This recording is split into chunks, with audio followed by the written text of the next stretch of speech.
gracious good day to one and all once again. 'Tis I, Norton the First, by grace of God, Emperor of the United States and Protector of Mexico, back with you for the weekend edition of Emperor Norton's fantastic history vlog. And as we do every weekend, we welcome our guest superstar, the Countess, Lola Montez of Landsfeld. Good day, Countess. Good day, and thank you for having me. Thank you all for watching us. Please like and subscribe. Indeed. This is episode number 186. Today is the 30th of January, 2021. It is our 320th day living under COVID-19 restrictions. So as the Countess mentioned earlier, you can like and subscribe down below. Also, we accept donations. They are greatly appreciated. Here's where you can do that, or look in the description for direct links on how to support us and what we are doing here. Also, tonight is the second edition of the fantastic History Quest.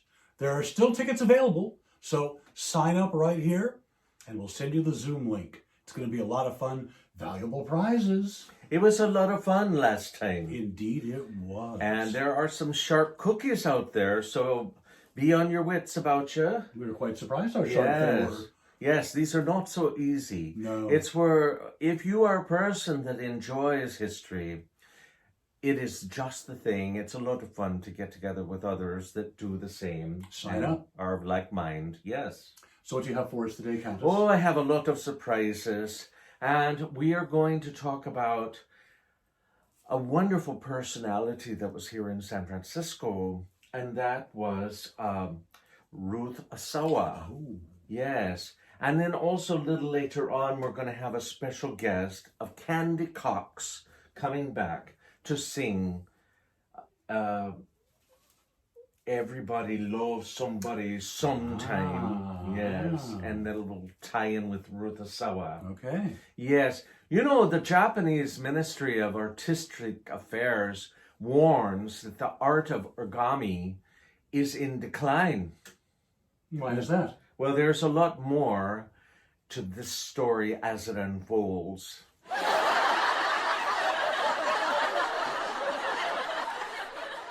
What do you call a racist in the 19th century artist? What would that be? An oppressionist.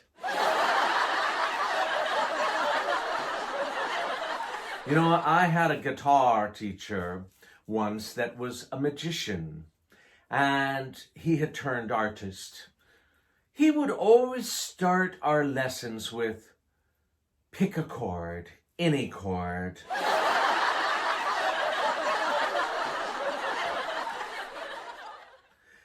So I want to tell you this story, and an old lady was on her deathbed, and she asked her sister to bring the best sculptor in town and ask him to carve her headstone for her grave. Make it with beautiful lettering, reading, born a virgin, lived a virgin, died a virgin. Well, the artist promised her, but after her death, he found out that her sister wanted to pay just $250 for the work.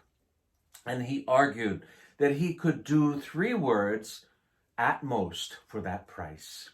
And the woman agreed.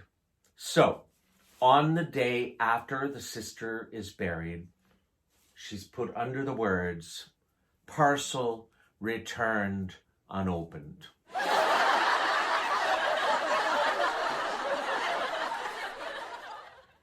Well, what do you call an artist during a global pandemic?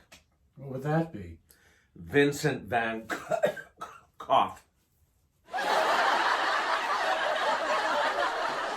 Why are an origami artist terrible at poker? Why would that be? They're constantly folding.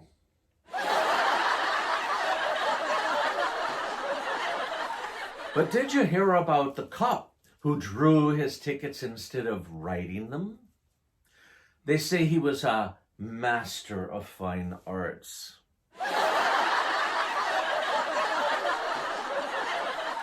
So I have a story for you, Your Majesty.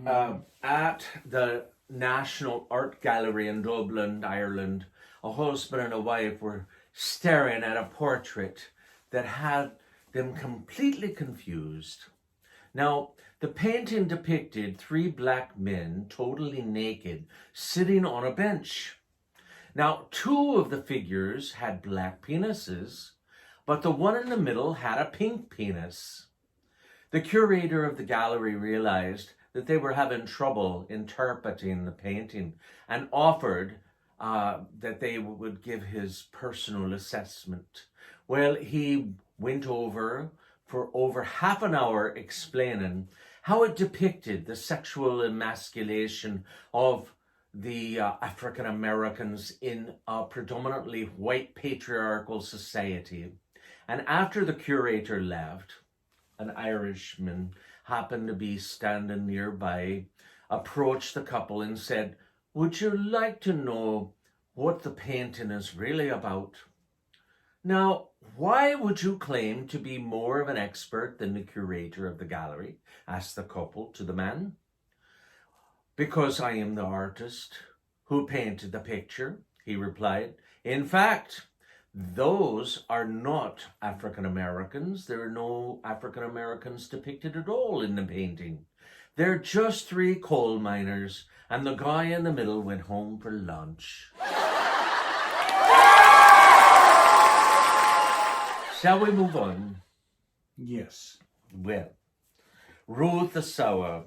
Now, have you ever seen her work before? Your Oh, Majesty? yes. That fountain is wonderful. We are very fortunate in San Francisco. We have a lot of her works here. But Ruth Aiko Asawa was born in 1926 in Norwalk, California, and I will consult my notes. She was one of 7 children, and her parents were immigrants from Japan. They operated a truck farm until the Japanese-American internment during World War II. Except for Ruth's father, the family was interned at an assembly center hastily set up in Santa Anita racetrack for much of 1942, after which they were sent to Rower War Relocation Center in Arkansas. Ruth's father, Umakichi Asawa, was arrested by the FBI agents in February 1942 and interned at a detention camp in New Mexico. For 6 months following, the Asawa family did not know if he was alive or dead. Asawa did not see her father for 6 years, and Ruth's younger sister, Nancy Kamiko, was visiting family in Japan when her family was interned, and she was unable to return as the United States prevented re-entry even of American citizens from Japan. Nancy was forced to stay in Japan for the duration of the war. Ruth Asawa said about the internment, "I hold no hostilities for what has happened. I blame no one. Sometimes good comes through adversity. I would not be one, or I would not be who I am today had it not been for the internment, and I like who I am." Wise words, that. My goodness.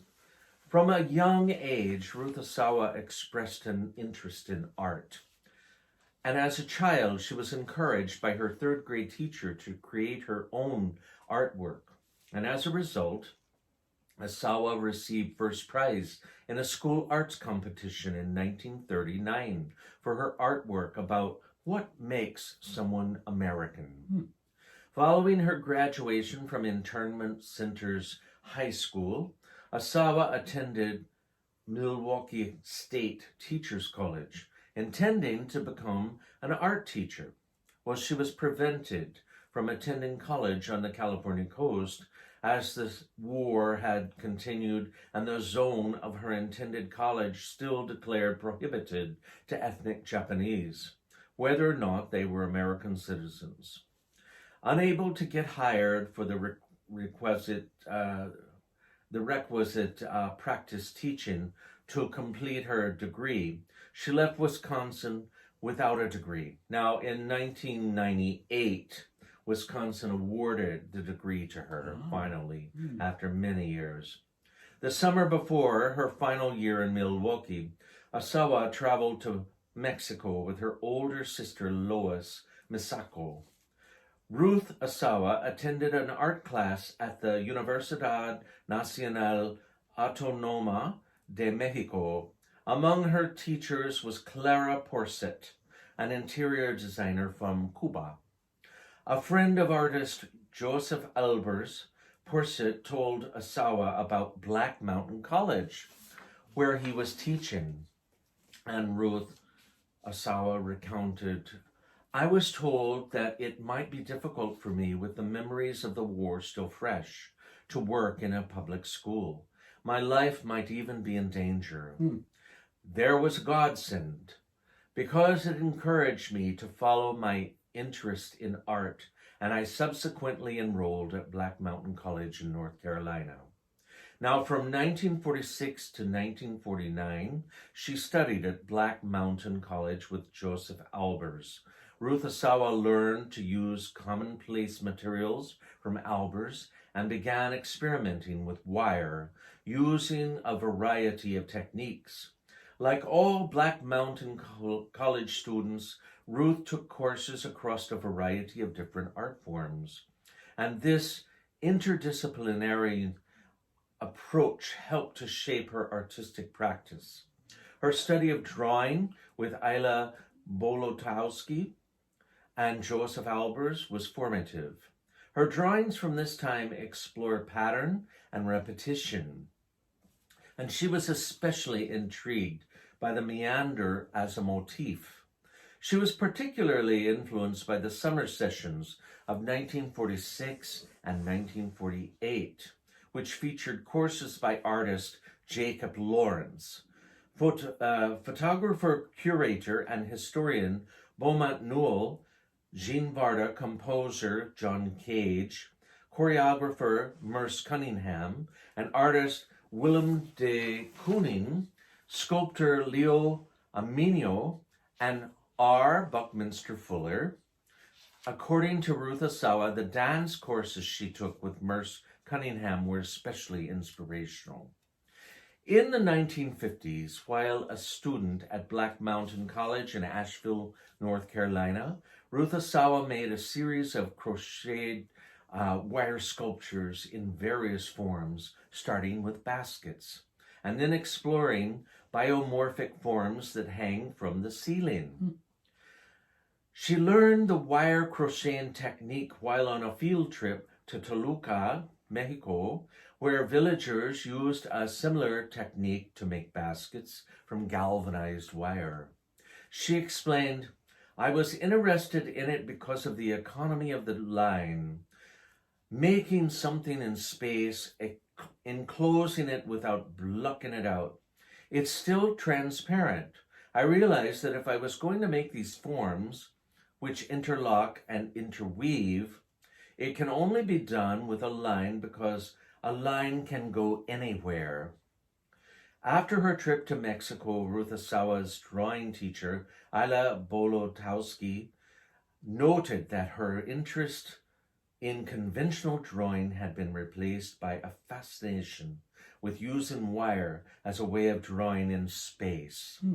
Her looped wire sculptures explore the relationship of interior and exterior volumes, creating, as she puts it, a shape that was inside and outside at the same time. They have been described as embodying various material states, interior and exterior, line and volume, past and future. While her technique for making sculptures resembles weaving, she did not study weaving, nor did she use fiber materials. Ruth Asawa's wire sculptures brought her prominence in the 1950s, and when her work appeared several times in the Whitney Biennial in 1954 exhibition at the San Francisco Museum of Modern Art, and in 1955 San Paulo Art Biennial, in 19 1962, Ruth Asawa began experimenting with tied wire sculptures of branching forms rooted in nature.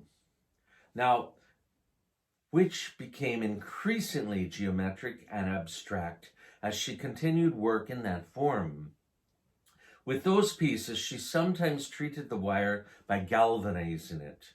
She also experimented with electroplating, running the electric current in the wrong direction in order to create textural effects.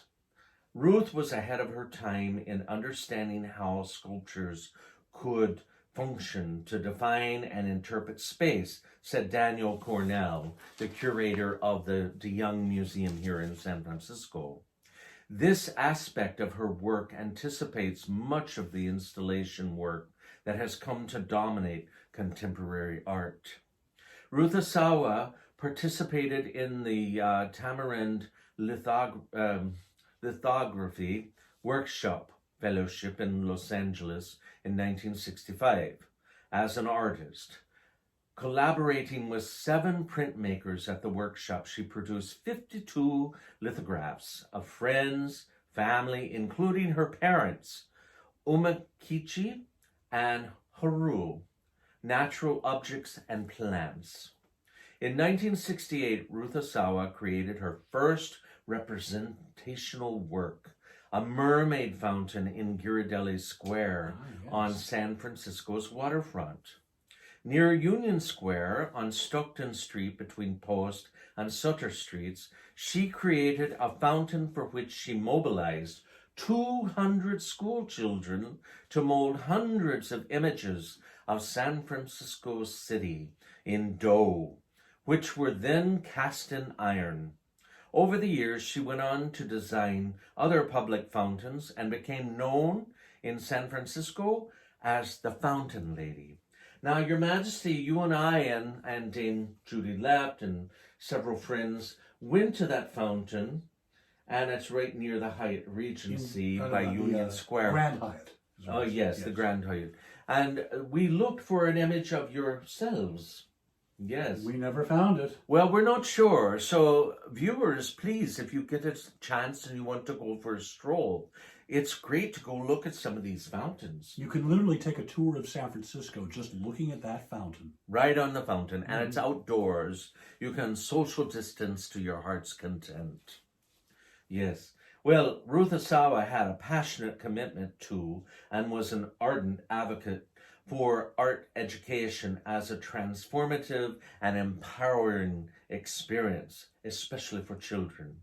In 1968, she was appointed to be a member of the San Francisco Arts Commission and began lobbying politicians and charitable foundations to support art programs that would benefit young children and average San Franciscans. Asawa helped co-found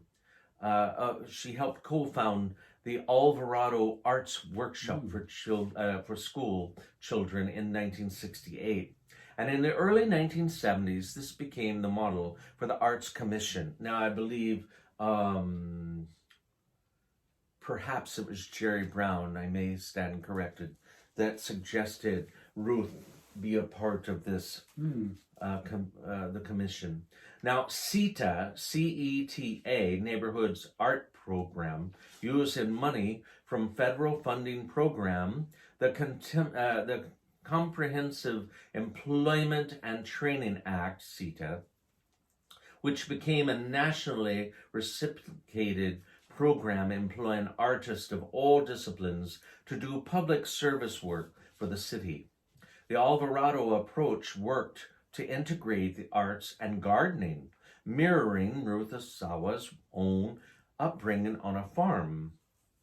Ruth Asawa believed in a hands-on experience for children, and following the approach, learning is doing. Asawa believed in the benefit of children learning from professional artists, something she adopted from learning from practicing artists at Black Mountain College. She believed that classroom teachers could not be expected to teach the arts on top of all the other responsibilities. How profound. Indeed. Yes. Any of you watching that are public school teachers or even private school teachers, you know how true that is. 85% of the program's budget went toward hiring professional artists and performers for the students to learn from. This was followed up in 1982 by building a public arts high school, the San Francisco School of Arts, which was renamed the Ruth Asawa San Francisco School of the Arts in her honor in 2010. Ruth Asawa would go on to serve on the California Arts Council, the National Endowment for the Arts in 1976, and from 1989 to 1997, she served as a trustee of the Fine Arts Museum of San Francisco. In July 1949, Ruth Asawa married architect Albert Lanier, whom she met in 1947 at Black Mountain College. Now, the couple had 6 children: Javier in 1950, Aiko in 1950. Yes, the same year. My goodness. Must be twins. I wanted to double check that one. Hudson in 1952, Adam in 1956, and he passed away in 2003. Addie, 1958, and Paul, 1959. Now, Albert Lanier died in 2008. The family had moved to Noe Valley neighborhood of San Francisco in 1960, where Ruth Asawa was active for many years in the community. Now, Ruth Asawa died of natural causes on August 5th, 2013, at her San Francisco home at the age of 87. The estate of Ruth Asawa is represented by the David Zwerner Gallery, and the gallery staged a debut of Asawa's work from September 13 to October 21 of 2017. Now, besides honoring Ruth Asawa with the renaming of the high school in San Francisco in 2020, the United States Post Office issued a set of postage stamps in her honor.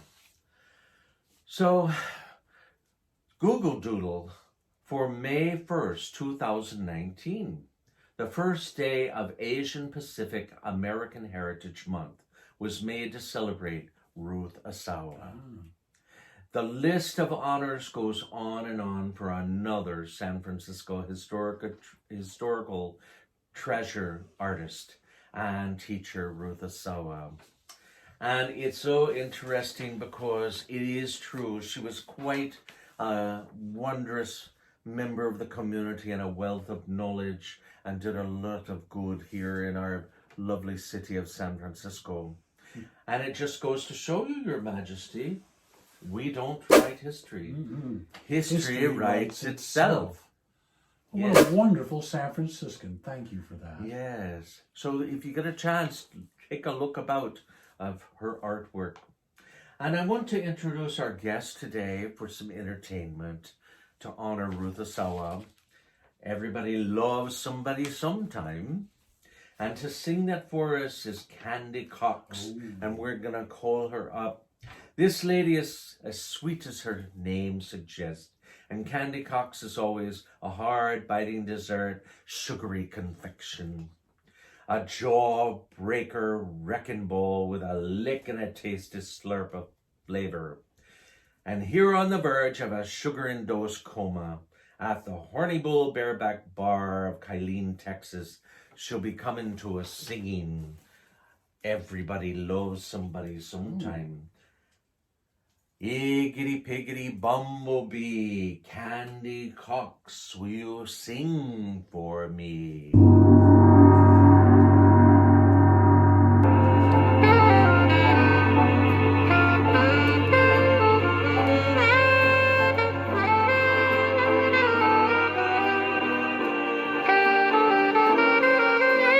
Everybody loves somebody sometime. Everybody falls in love somehow. Something in your kiss just told me my sometime is now. Everybody finds somebody someplace. There's no telling where love may appear. Something in my heart keeps saying my someplace is here. If I had it in my power, I'd arrange for everybody to have your charms. Then every minute, every hour, everybody would find what I found in your arms. Everybody loves somebody sometime. And although my dreams were overdue, your love made it well worth waiting for someone like you.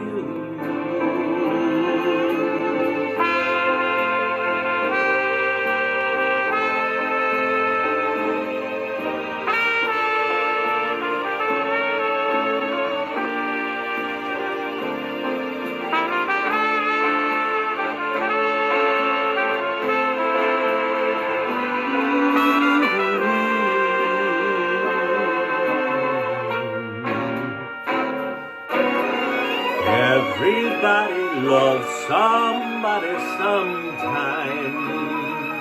And although my dream was overdue, your love made it well worth waiting for someone like you.